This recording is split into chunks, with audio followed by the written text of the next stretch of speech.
आदेश आदेश आदेश। दोस्तों, मैंने जो शॉर्ट वीडियोस डाले हुए हैं उसके अकॉर्डिंग मैं एक कहा था कि आप लोगों के लिए मैं बड़े वीडियोस बनाऊंगा। तो चर्चा का विषय है वशीकरण। वशीकरण की क्रिया कैसे होती है, किस किस माध्यम से की जाती है, क्या क्या सामग्री लगती है, क्या उसके प्रभाव जीवन पे अच्छे पड़ते हैं और क्या उसके दुष्प्रभाव होते हैं, और ऐसी क्रियाएं करने के बाद जीवन में किस तरह की परेशानी आती है ये भी जान लें। क्या क्या दिक्कतें हैं ऐसी क्रियाओं को करने के बाद इंसान के व्यक्तिगत जीवन में बनती हैं।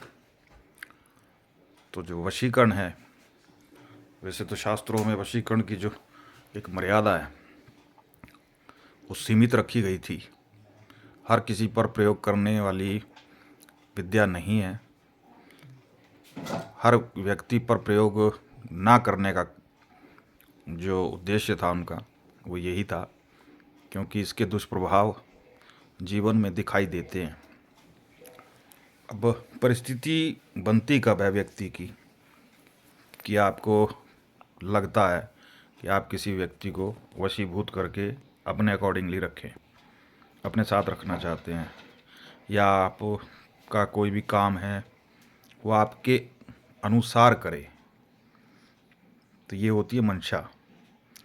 कुछ लोगों की व्यापार से जुड़ी हुई होती है, किसी काम या कारोबार से जुड़ी होती है, किसी प्रकार की पारिवारिक संबंधों से जुड़ी होती है।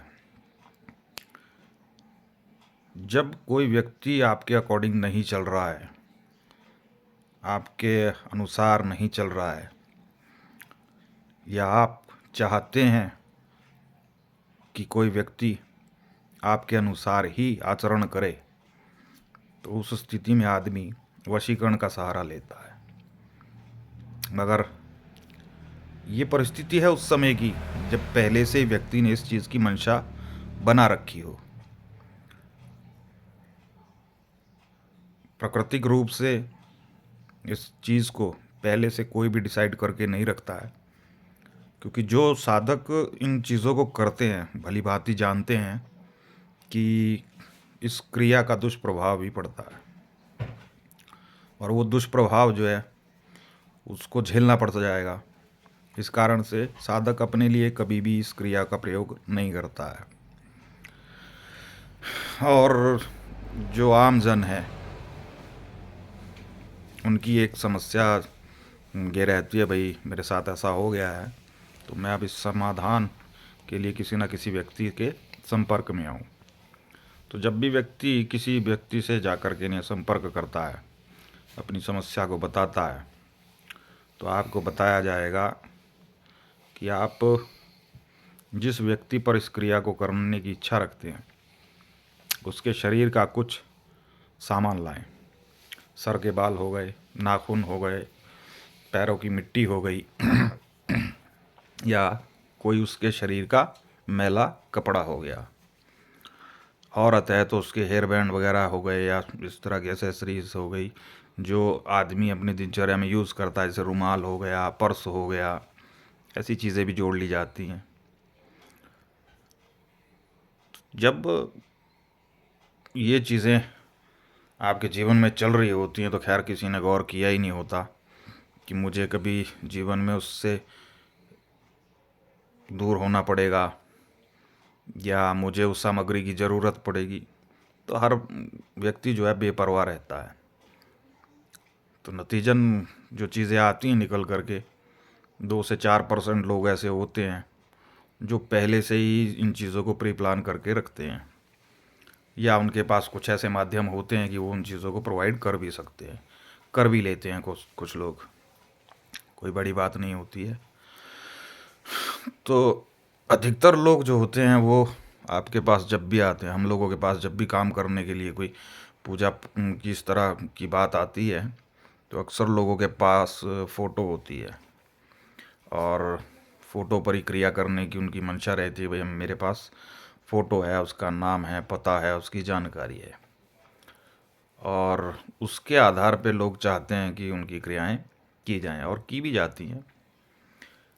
अब जब ये सब पूजा पाठ अर्चना उनकी मंशा के लिए किया जाता है तो अधिकतर क्रियाएं जो है होती हैं, क्रिया होनी मतलब कर्म कर दिया जाता है, मगर उस कर्म को करने के बाद उसका फल नहीं प्राप्त होता, अर्थात पूजा विधान पूर्ण हो जाता है, भले वो किसी भी प्रक्रिया से किया गया हो,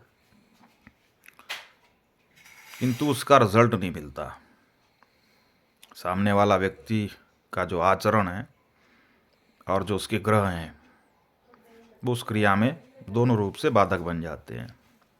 कई बार परिस्थितियां ऐसी भी देखी गई हैं कि आपकी व्यक्तिगत जो संबंध होते हैं उनकी भनक होती है किसी ना किसी को, तो पहले से ही वहाँ पर उस चीज़ का तोड़ बिचोड़ किया जाता है, या कुछ रिश्तों में ऐसा कर दिया जाता है कि मतलब पहले ही उच्चाटन की क्रिया सामने वाले को कर दी जाती है, जिस कारण वो व्यक्ति आपसे हट जाता है। अब बात आती है कि आपने खर्चा करा, आपने बड़े मन से पूजा करी और करवाई, उसका रिजल्ट क्यों नहीं आया? रिजल्ट ना आने के कारण पहली चीज़ ये होती है कि जिस व्यक्ति से आप संबंध रख रहे हैं, जिसके लिए पूजा आप करवा रहे हैं, उसका स्वभाव पढ़ें। सही मायने में वो व्यक्ति आपसे प्रेम जैसे संबंध रखता है, मित्रचार रखता है, कुछ ऐसी यादें हैं आपके अनुसार उसके दिमाग में जो आपके विषय से जुड़ी हुई हों? यदि ऐसी यादें उसके समक्ष उसके जीवन में जुड़ी हुई हैं और किसी पारिवारिक दबाव के कारण वो व्यक्ति आपसे दूर हो गया है, तो क्रियाएं सफल हो जाती हैं, मगर समय लगता है। और यदि किसी ने तंत्र कर दिया है आपके करने से पहले ही, तो दिखती बात है कि उसमें भी समय अवधि बढ़ जाती है। प्रयत्न हर साधक करता है कि उसका कार्य सिद्ध हो जाए, कोई नहीं चाहता कि कोई उसके पास आए और निराश लौट जाए। अब जो मंशा है वशीकरण करने की वो कर दी गई, और वशीकरण की क्रियाओं में ये चीज़ें जाप करके खिला दी जाती हैं, जैसे शमशान की राख हो गई, उल्लू का मांस हो गया, और एक दो चीज़ें और हैं जो खिला दी जाती हैं, और गुप्तांगों का मैल हो गया, बाल हो गए, सर के बाल हो गए, नाखून हो गए, ये सब चीज़ें अभी मंत्रित करके जला करके नहीं, किसी न किसी प्रकार से व्यक्ति के शरीर के अंदर पहुंचा दी जाती, खिला दी जाती हैं, पिला दी जाए। तो ऐसी परिस्थिति में जब आदमी सब चीज़ें करता है तो वशीकरण का उसके शरीर पर, उसकी मानसिक स्थिति पे असर क्या पड़ता है? वो आदमी, जो भी व्यक्ति है, वो आदमी है, औरत है, जो भी है, उसकी मंशा हर समय एक ही बनी रहती है कि आप जिस व्यक्ति के द्वारा वो क्रिया की गई है, करवाई जा रही है, मतलब साधक नहीं, जिस व्यक्ति के द्वारा करवाई जा रही है, वो उसके आसपास चौबीसों घंटे बना रहे। यदि वो उसके पास नहीं पहुंच सकता किसी भी कारण से, तो वो स्वयं आके खड़ा हो जाता है, और किसी भी हालात में वो व्यक्ति ये चीज़ पसंद नहीं करता कि वो किसी के पास रहे, उठे, खाए, पिए। उसकी मानसिकता रहती है कि वो उसी के सामने रहे, उससे दूरियां वो व्यक्ति बर्दाश्त नहीं कर पाता, पागलपन सा सवार हो जाता है उसके सर पे, और वो पागलपन उसको बेअदबी करने पे भी मजबूर कर देता है, वो हर सीमाओं को लांघ जाएगा। अब ये भी नहीं है कि कोई व्यक्ति जो है इस तरह का आचरण कर रहा है तो आप उसको कहेंगे कि जी भैया वो वशीकरण है, ऐसा भी नहीं है। लोगों का, अधिकतर लोगों का आचरण ऐसा है। कुछ लोग नेचर वाइज भी ऐसे ही हैं, उनका मन नहीं मानता कि भाई मुझसे जुड़ा हुआ व्यक्ति कहीं ज़्यादा दूर समय रहे, आए जाए या किसी से बातचीत करे या मिले। वो अवॉइड करते हैं हर चीज़ों को। वो उनकी अपनी एक मेंटलिटी होती है, मगर हर चीज़ को वशीकरण से भी नहीं जोड़ सकते हैं आप। एक आकर्षण होता है। अधिकतर आज के समय में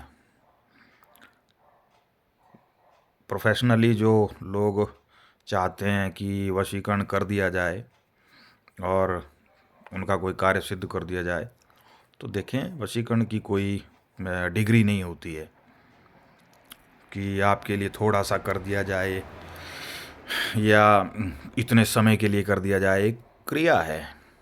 ठीक उसी प्रकार से जैसे सर्पदंश के बाद व्यक्ति का मरना निश्चित है, क्योंकि जहर चंद बूंद ही जाता है शरीर में, मगर विकार पूरे शरीर में आ जाते हैं, तो वो ऊपर की तरफ चढ़ता है। जैसे बीज धरती में दबाया जाता है तो पौधा बनता है, धीरे धीरे उसका पेड़ बन जाता है। क्रियाएं भी ठीक वैसी होती हैं। तो जिस पर भी वशीकरण किया जाएगा वो धीरे धीरे बेकाबू होता ही चला जाएगा। वो व्यक्ति आपसे किसी भी हालात में दूर नहीं जा सकता मृत्यु से पहले। और वशीकरण काटना वो भी कोई बच्चों का खेल नहीं है कि कोई आपसे कहे कि भाई हाँ मैं आपका वशीकरण काट दूंगा। इतना आसान ना करना है ना ही काटना है। दोनों ही परिस्थितियों में ऊर्जाएं बड़ी लगी हुई होती हैं।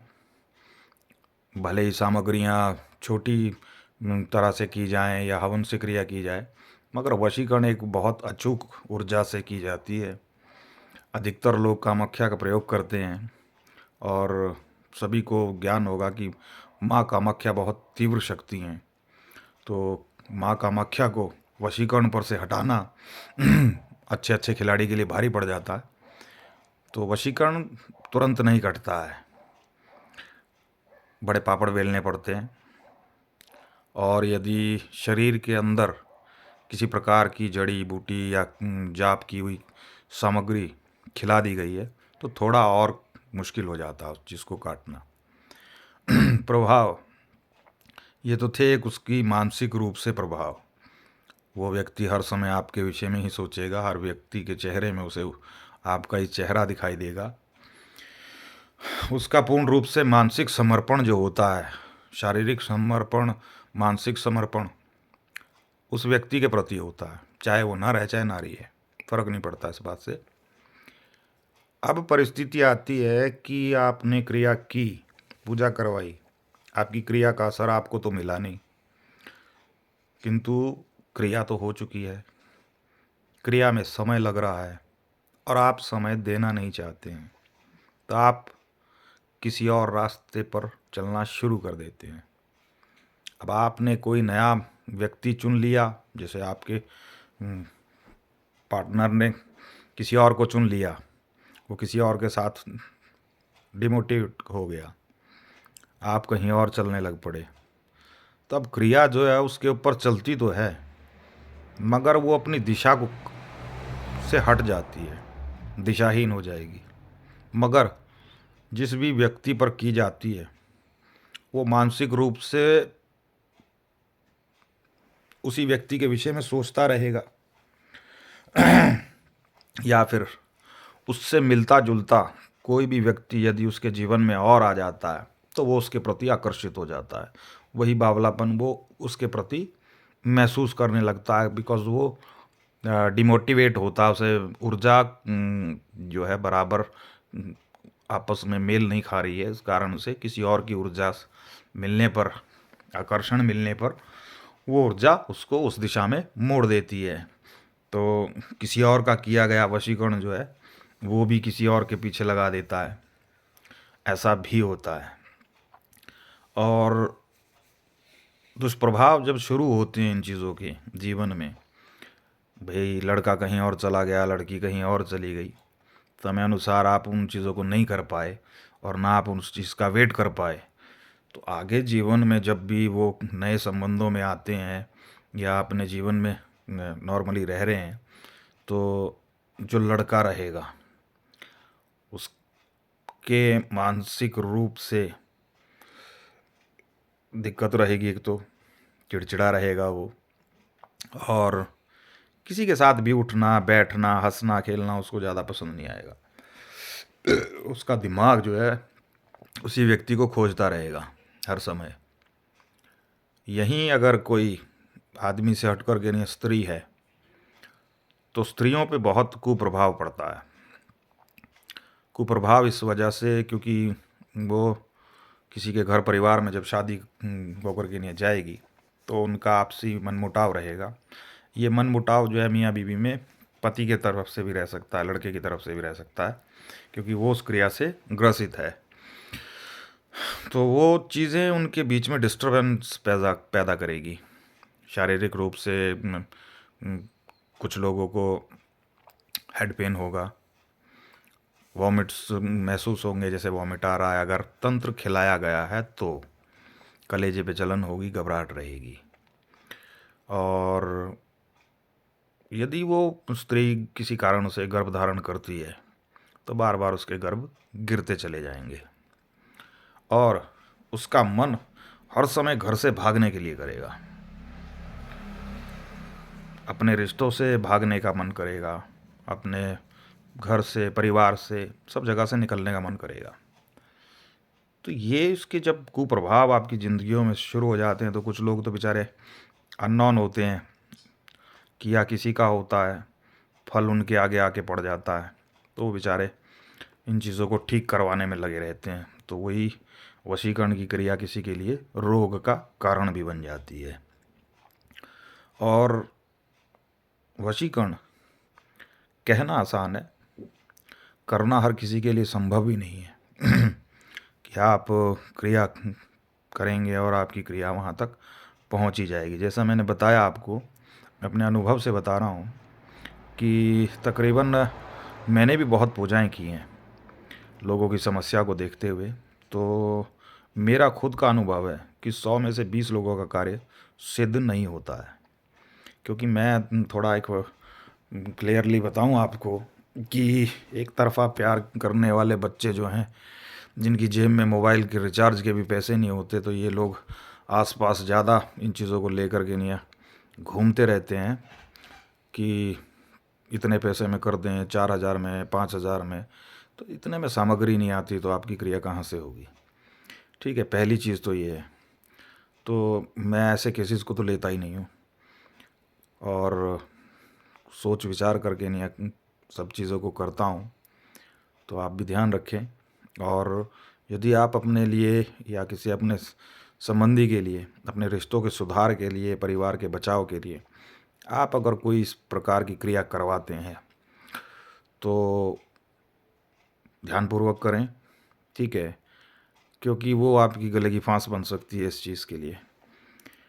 वशीकरण ना करके और भी तरीके हैं जिनके द्वारा आप व्यक्ति को अपनी ओर आकर्षण कर सकते हैं, मगर तंत्र का सहारा लेके किसी व्यक्ति की मानसिक स्थिति को ख़त्म करके उसे अपने साथ रखना व्यर्थ है। यदि आप किसी प्रकार की जिद रखते हैं कि हाँ भाई आपको उसी के साथ रहना है या उसी को साथ रखना है, तो ये एक अलग मानसिकता है। मगर आपकी जिद जो है वो कोई मायने नहीं रखती, क्योंकि प्रकृति और तंत्र अलग अलग नहीं है, सब चीज़ें एक बराबर चलती हैं। और जहाँ न्यायपूर्ण होता है वहाँ पर वो क्रियाएं सफल हो जाती हैं। यही कारण है कि ग्रह भी बाधा बन जाते हैं, ग्रहों की आड़ मिल जाती है। मजबूत ग्रहों की जब स्थिति रहती है तो ऐसी क्रियाएं निष्क्रिय हो जाती हैं। हमारे पास काफ़ी सारे लोग ऐसे आते हैं जो कहते हैं भी मैं 20 लोगों से ऐसी प्रयोग करवा चुका हूँ। तो कोई बड़ी बात नहीं है। उनकी एक ज़िद बन दिखती है कि हाँ भाई नहीं, उन्हें चाहिए ही चाहिए, और सामने वाला व्यक्ति जो है उसकी मेमोरीज़ को कचरे की तरह निकाल के अपने दिमाग से फेंक चुका है। तो ऐसे निष्क्रिय व्यक्ति पर क्रिया करना, उसमें समय देना साधक के लिए भी नुकसान ही है। मगर कुछ लोगों को लगता है कि नहीं, भ्रांति बहुत फैलाई गई हुई है। वशीकरण करते हैं तो ये हो जाएगा, वो हो जाएगा। वशीकरण के दुष्प्रभाव आप ठीक ढंग से समझ लें। दुष्प्रभाव मतलब दुष्प्रभाव, वो आजीवन आपको अकेला रखेगा, ना माँ को साथ रहने देगा, ना बाप को साथ रहने देगा। ठीक है, तो ऐसे जंजाल में पड़ने से बेहतर है कि परिवार में और समाज में रहें। ठीक है, बाकी आपकी इच्छा है, आपको सही लगे तो करवाएं। मेरी तो सही में यही सलाह है कि इन वशीकरण जैसी क्रिया की तरफ ना भागें। प्रकृति जो भी करती है वो बेहतर और अच्छा करती है। दुख होता है कुछ समय के लिए, मगर चीज़ें सही हो जाती हैं, कोई फ़र्क नहीं पड़ता। किसी के जाने से ना किसी की दुनिया ख़त्म होती है, ना कोई चला जाएगा तो आप जीने की आस खो दोगे। ठीक है, कुछ परसेंट लोग होते हैं जो बड़े दिमागी तौर से कमज़ोर रहते हैं, तो ऐसे लोग जो हैं लड़ते नहीं हैं और सुसाइड कर लेते हैं, तो वो तो एक तरफा हैं। व्यर्थ में किसी के लिए जीवन गंवाना बेकार है। और वशीकरण की एक क्रिया जो है लोगों में बहुत मशहूर है कि महंग में की जाती है, महंग के लोग करते हैं, पुतली की क्रिया होती है। तो उस क्रिया को करने के लिए व्यक्ति के शरीर की सामग्रियां चाहिए होती हैं। तो ऐसी क्रियाएं भी होती हैं, शमशान में जाकर के भी क्रियाएं की जाती हैं। मगर जितने नीच स्तर की क्रिया करेंगे वो व्यक्ति आपके साथ आकर के नहीं उतने ही नीच तरीके से रहने वाला है। तो परहेज़ करें। ठीक है, ईश्वर के समक्ष बैठें, अगर ईश्वर को सही लगता है तो वो व्यक्ति आपके जीवन में आ जाएगा, कोई बड़ी बात ही नहीं है। अव्वल तो वो जाना ही नहीं चाहिए अगर ईश्वर को मंजूर है तो। यदि ईश्वर की मंजूरी किसी रिश्ते पर है और आपका कार्य है कोई जिससे आप सोचते हैं कि हाँ भाई हो जाना चाहिए, यदि ईश्वर की नज़रों में सही है तो वो बिगड़ने वाला ही नहीं है। आपको ऐसी परिस्थिति कभी जीवन में आएगी नहीं कि आपको सामने वाले व्यक्ति पर वशीकरण करना पड़े। ठीक है, मगर फिर भी अगर आपको लगता है कि हाँ आप इस क्रिया का प्रयोग करेंगे तो सोच विचार के करें। मेरी तो यही सलाह है कि ना करें तो ज़्यादा बेहतर है, क्योंकि निराशा ज़्यादा हाथ लगेगी। आदेश आदेश आदेश।